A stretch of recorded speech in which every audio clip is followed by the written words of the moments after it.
These 16 children, they were basically being held prisoner in their own home. And the conditions in this room were absolutely appalling. Because if you think that the living room and the basement were bad, well, this room that the 16 children in was the worst of them all. There was just no hygiene at all. The whole room was covered in urine and feces. There was mold. There was insects crawling everywhere. And these 16 children had been locked inside of this room for 4 years. 4 whole years, and none of them left. And it wasn't the biggest room. It was a 12 by 12 foot room. They barely had any space to even breathe. And the smell, as you can imagine, was awful. The officers that walked into that room could barely enter without passing out from the smell.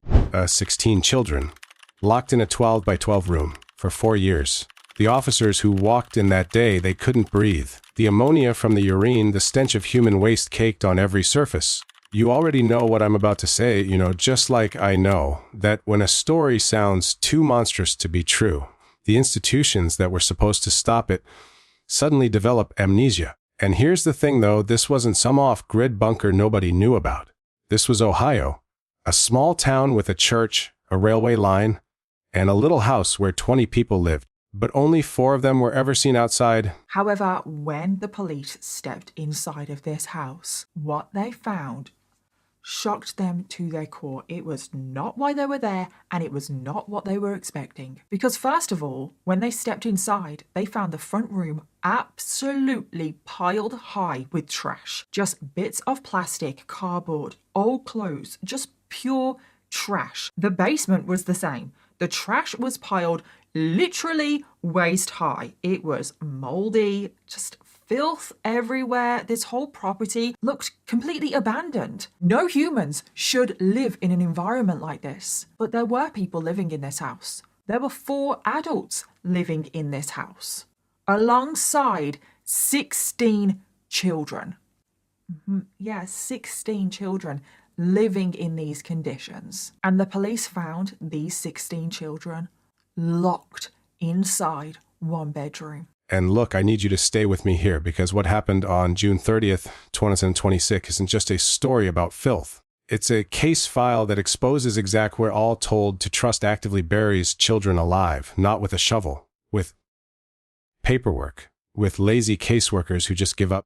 The police turned up that day for a completely different reason. They wanted to arrest Gary Siders Jr. for exposing himself to women on dates. That's it. A pervert getting caught. No one was looking out for these children. The authorities were actually looking into Gary Jr. because he's a pervert. Yeah, he's a pervert. So Gary Jr. had gone out on multiple different dates with 4 different women. So yes, Gary Jr. is also cheating on his wife Elizabeth. So yeah, he's a great guy. And Gary Jr. on these dates to these 4 women exposed himself. Yeah, he exposed himself. He exposed his genitalia to these 4 women, which is just absolutely disgusting. And these women went to the police, reported what he did. So the police wanted to charge and arrest Gary Jr. for indecent exposure. So they started looking into him. And shockingly, this is a huge shocker, they found out where he lived. Yes, so authorities, when motivated, they can find you. Yeah, they can find out where you live. So if the authorities were just truly motivated earlier on, they would have found these children. But they gave up, remember? They gave up, they couldn't care. So yeah, authorities, they can do their job when they want to. So the police, they tracked Gary down, they found out where he lived, and they turned up at the house planning to arrest Gary. Just a routine arrest. They didn't suspect anything else. They wanted to arrest and charge him for indecent exposure. So the police, they turn up at Gary's house, but what they found instead was completely unimaginable. Because this is the moment when these 16 children were finally found, which is mind-boggling to me that they were only found because the police turned up to arrest their dad for indecent exposure. But what they found in that house, the thing nobody was looking for, has left an open wound in this country. And the reason for that, well, you'll see. Now here's where it gets interesting. Because right now, every mainstream outlet is painting Elizabeth Siders, the 33-year-old mother of all 16, as a simple monster. And I get it. Your gut screams for justice. She had a duty. She failed. But let me slow down for a moment. Let's actually talk just you and me, right here, quietly. Because when I first read that Elizabeth went off at 15 to an 18-year-old man from the trailer 2 doors down, something in my stomach flipped. It felt deeply, personally wrong. A child. An adult. Her parents, who initially said no, were worn down until they signed the consent. She was indoctrinated, that's the exact word her own brother used, into a family where 48-year-old uncles marry pregnant 14-year-olds. And Gary was actually Elizabeth's neighbour. He lived 2 trailers down in the trailer park. They started spending a ton of time together and they started falling for one another. However, I described Gary as a man because he is. He's an adult. Gary Siders Jr., when he meets 15-year-old Elizabeth, is 18. 18. So an 18-year-old and a 15-year-old, that is a huge age gap. I mean, she's a child. 15. No. It's like, what does an 18-year-old want to do with a 15-year-old? You know? Like, no. He is legally an adult and Elizabeth is still a child. So they start hanging out and falling for one another. But given their ages, I can't help but think, okay, there is some sort of grooming going on here. I mean, he's 18. He's quite clearly taking advantage of Elizabeth, who is still a child. Because pretty much out of nowhere, Elizabeth tells her parents that she wants to marry Gary. Yeah. And understandably, Elizabeth's parents were like, no, because he's 18. He's too old. He's an adult. She's only 15. She's too young to get married. However, Elizabeth kept spending more and more time with Gary. She would go over and stay in his trailer where he lived with his parents, who were Gary Siders Sr.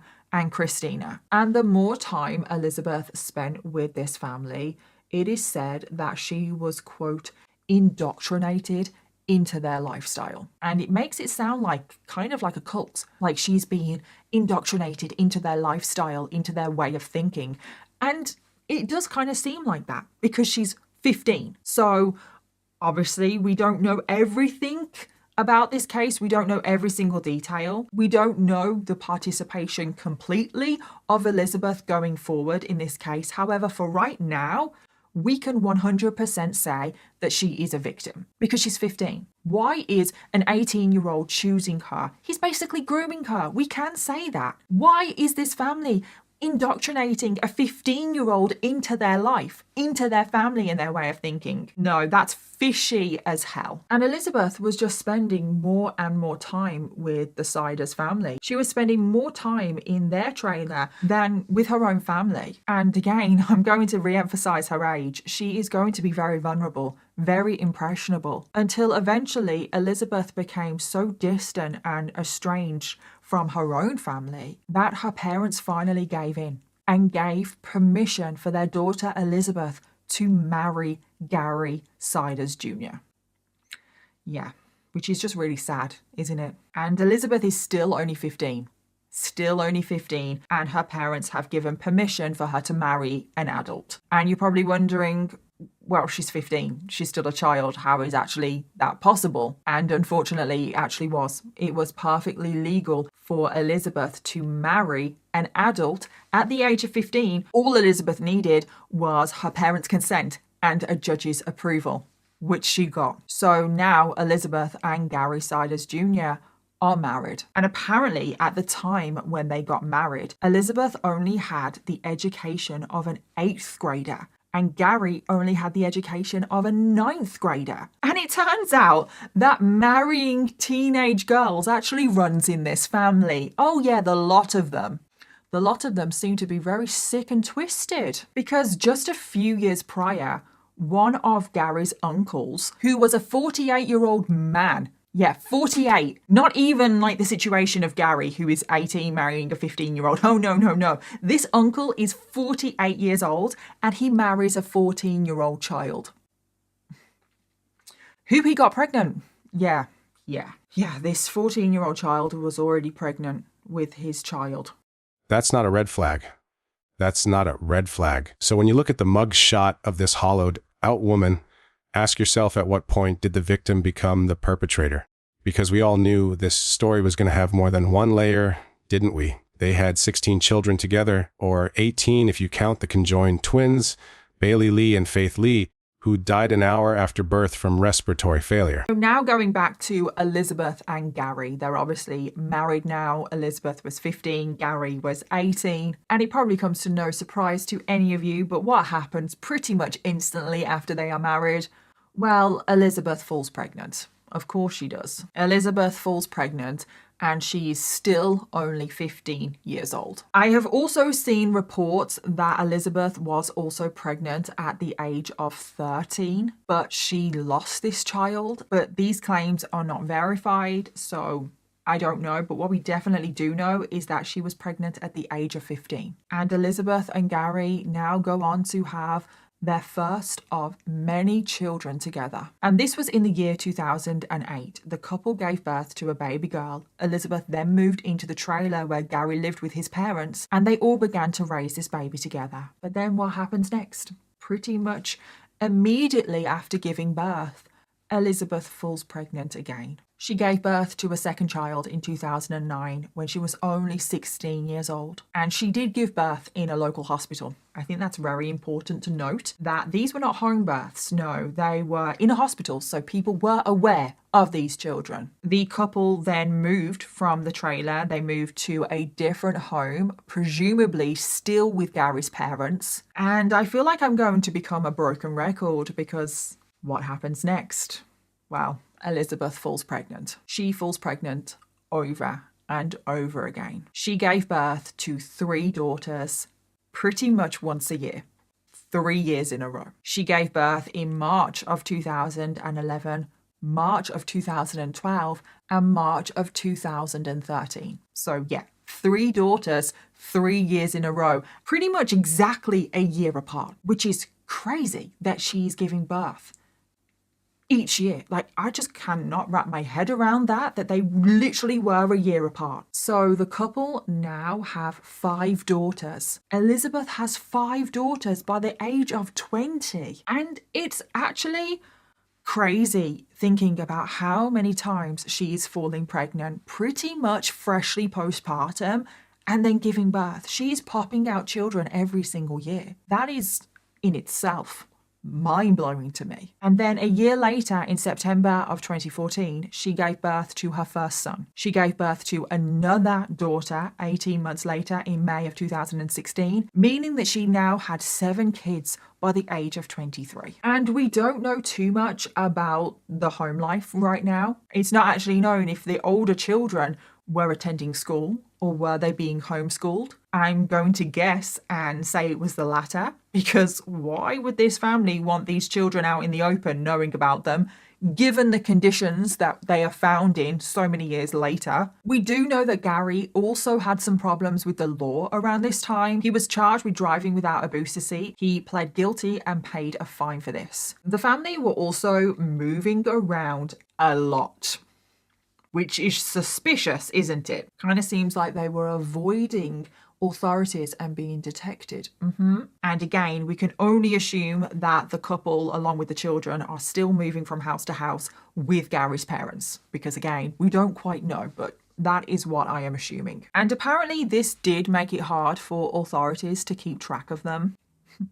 Convenient. CPS apparently found it hard to keep an eye out on these children, which is no excuse whatsoever in my opinion, because authorities are definitely motivated under the right circumstances, and unfortunately children's welfare doesn't seem to be the right circumstances, which we will get onto later. And then not long after that, even more births come. In October of 2017, another daughter was born. In October of 2019, another son was born. Another daughter was born in September of 2020. And that was just 11 months after Elizabeth's previous birth. She now has 10 kids by the age of 27. It's just crazy to me. Like, I just don't know how anyone can give birth that many times in back-to-back years. I don't know. And then in February of 2022, this is when something significant happens, because Elizabeth gave birth to her first set of twins. And this is the first of many sets of twins. It's actually really weird because up until this point, there have only been single children being born. But then from this moment on, it's only twins. Like literally every single pregnancy is now twins, which that in itself is very, very strange. And this first set of twins was a boy and a girl. And again, I just want to stress this, they are born in a hospital. Authorities are aware of these children. It's not like these children are being born at home unawares of local authorities. They are being born in hospitals.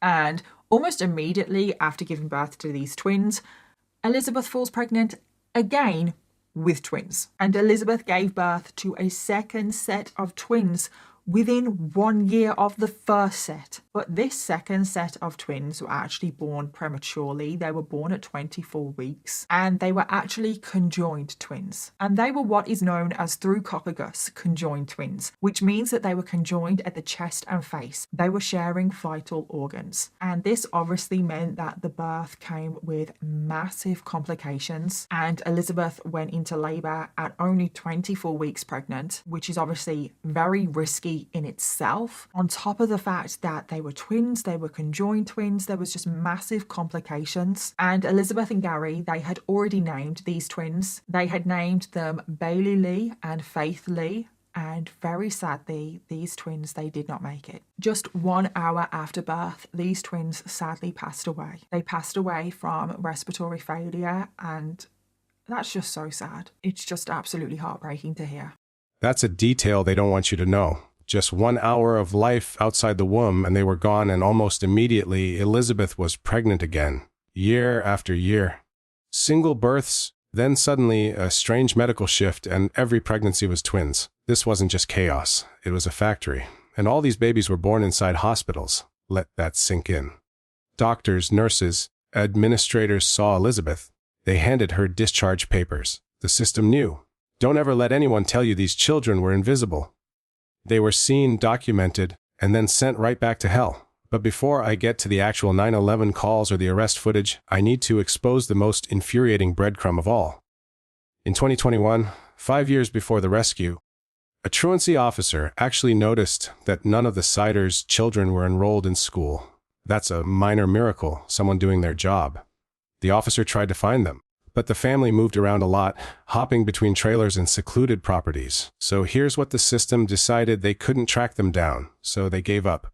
Completely. Case closed. She was giving birth in hospitals. Authorities, the hospitals, whatever, they knew that Elizabeth had given birth to 18 children, including the twins that she lost. And it's like, that's a lot of births. That's a hell of a lot of births. Why was no one thinking, that's a lot of births. Maybe we should go and check up on this situation and see if everybody's okay. But no, that actually didn't happen. There was one time in 2021 when authorities tried to track down Elizabeth and Gary Jr. to see why none of their children were in school. So again, further evidence that none of the children were ever in school. However, the authorities couldn't track them down on their system. They didn't currently know where this massive family were living. So they gave up. They gave up completely. Even though it is their job to protect children, they just gave up. Even though they were trying to track them down to see why these children were not in school. But they gave up. It's like, I'm sorry, how much more of a major red flag do you need? None of these children in school. You need to track them down to see why. These children were erased, blackballed from existence, not by a fire, but by a shrug. You see, when authorities are motivated, like when they want to bust a guy for flashing his genitals, they find him instantly. When it's 16 starving, feral kids who can't even speak to scream for help, suddenly it's just too hard. And this is the part nobody talks about.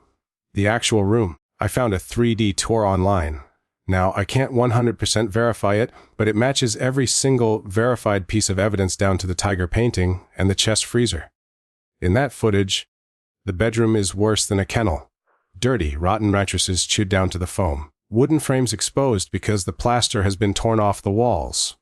Just a few plastic crates to sit on. The one bedroom that the children had to share, it was completely covered in urine and feces. The children were just trapped in this room. They clearly had no access to a toilet, given the fact that there is urine and feces everywhere, and they just had to live in their own filth. Unable to clean, we can only assume that they had no access to the shower for any kind of hygiene, and they lived like this for 24 hours a day, 7 days a week. And after filming this video during the editing stage, I actually came across something very interesting, which I am adding in here for you now. And what is this? Well, apparently a 3D tour of the home. Now, I just want to clarify this here. I cannot be entirely sure how official this is. This 3D tour has not been released by official sources. I have not seen it verified anywhere by authorities. However, it is hosted on the property website Zillow. And as far as I can tell from all of the research I have done on my own, it does seem pretty legitimate because this 3D tour matches up with official images that we do have of the inside of the home. It contains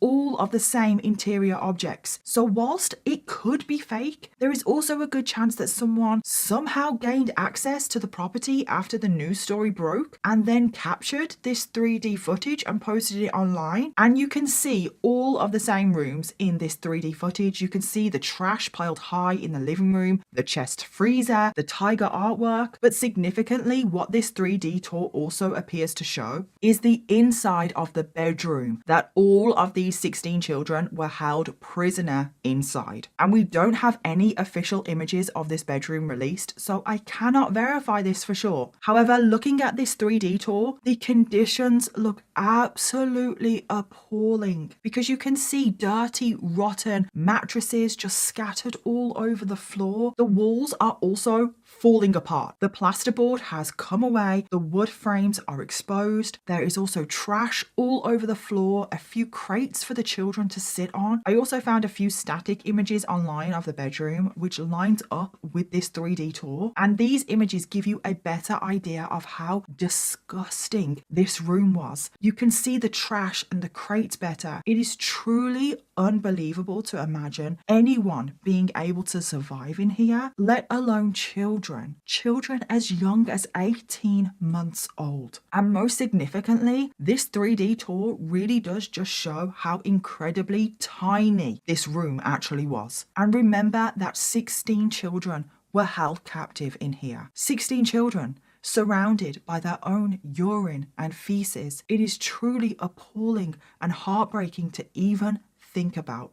And the smell, the heat. The 4 adults, Gary Jenner, Gary Sars, Christina, and Elizabeth, had a bedroom too. Theirs was also full of junk, but they had the door. They had the key. The children had a lock on the outside. For 4 years, they breathed in feces particles so thick that when the police found them, 2 kids had to be airlifted to the ICU just to survive the ambulance ride. The Ohio Attorney General stated that livestock is kept in better conditions. They found the house exactly as I have described in this video. Trash just absolutely everywhere. It was filthy, moldy. But then most horrifically, they found the 16 children in that one room. And authorities literally couldn't believe what they were seeing in front of their eyes. These children were all camped in there in sweltering conditions. And like I've said, they were described as feral. They had insect bites and scratches all over them. There were insects crawling all over the room. The smell of the feces was unbearable. The officers couldn't even breathe it in. So just imagine what it would have been like for those 16 children to breathe in that air 24/7. The officers, they were heaving. They just couldn't believe that there were human feces spread all over this room. The children were severely malnourished. The authorities have said that livestock is kept in better conditions than these children. And given the conditions that they were living in, they probably were carrying so many different illnesses just from living in feces and breathing that in and just being around it. I just can't. It's just so unfair. Why was this happening to them? The officers also tried to speak to the children, but they just couldn't talk back because most of them were nonverbal. It was such a surreal experience for all of the officers involved. And then finally and significantly, authorities said that if they had arrived at the scene much later, they possibly could have been dealing with a fatality. And that just tells you how bad these conditions were, that some of these children were literally on the verge of death. So I am just so thankful that it never came to this. So all of these children, now that they are found, they are all rushed to hospital. 2 of them were in such a bad condition, they had to be airlifted to hospital by a helicopter and rushed straight into an intensive care unit because they were so concerned that these 2 children wouldn't make the journey. One of the children were also in a very critical condition and required immediate intensive medical intervention. However, thankfully, all of the children pulled through. We all knew this was a horror, but even I struggled to look at the recreation showing 16 volunteers crammed into that tiny space. They couldn't even all sit down at once. Actually, wait, I need to rephrase something. The defense claim for the grandparents says the claims are overblown. He claims the eldest daughter, the 18-year-old, had a boyfriend and a social media account. Okay, let's test that logic. That same 18-year-old girl, upon rescue, could not write her own name. She was nonverbal. Her body was stunted. If she had a boyfriend, and there's zero evidence of this outside a lawyer's mouth, what does that say about the boyfriend? What does that say about anyone who saw a glimpse and stayed silent? It doesn't absolve the adults. It just multiplies the number of people who looked away. The system didn't just fail.